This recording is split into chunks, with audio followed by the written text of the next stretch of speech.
Hi, my name's Matthew Windsor, Dr. Windsor to my students. I am a math professor at Illinois State University. And of course, my most important job is that I'm Trent's dad. Now, some of you may say that I have not done a good job because he's crazy, but that doesn't matter. I like him still.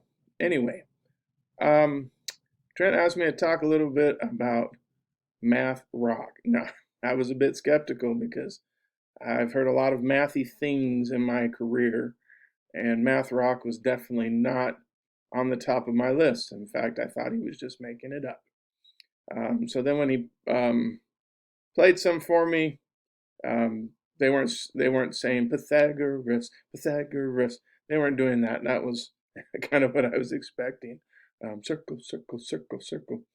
But what they were doing, it sounded like um, the musicians, one instrument was doing its own thing, and then below it, another instrument or the singer was doing another thing, and it didn't seem like it all jived together. But then it would come together, and then it would go, and they would do their own thing. And they're doing two different things, seemingly. It's almost like two different songs, and then it would come back together. And I was listening to it, and in a previous life, I was a drummer, and my band director, Mr. Craig, taught me about a hemiola.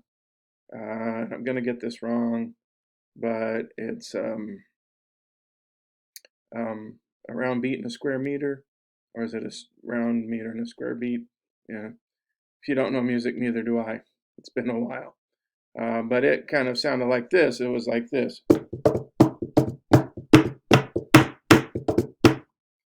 And the one hand that in my right hand, I was doing eighth notes. There's those, square beat, square meter. I don't know what I'm talking about. But with my left hand, I was doing triplets.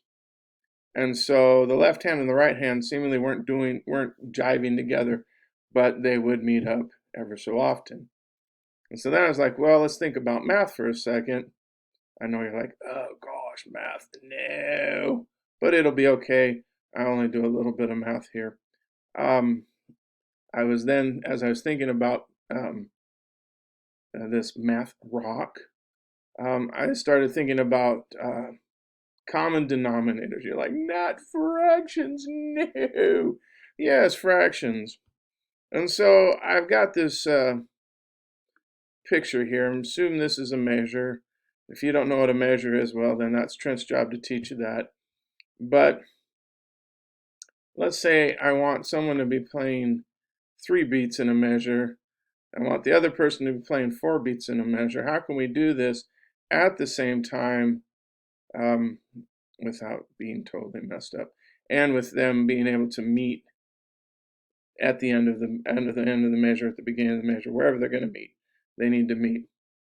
So what we can do is we can put 12 beats in a measure. Okay, we're going to put 12 beats in a measure. So notice this, if we want to get 4 beats out of it, we're going to play every 3/12 notes. So we'll play here, we'll play here, we'll play here, and we'll play here. If I only want to get 3 beats out of the measure, we're going to go every 4/12 notes. So there, there, and there.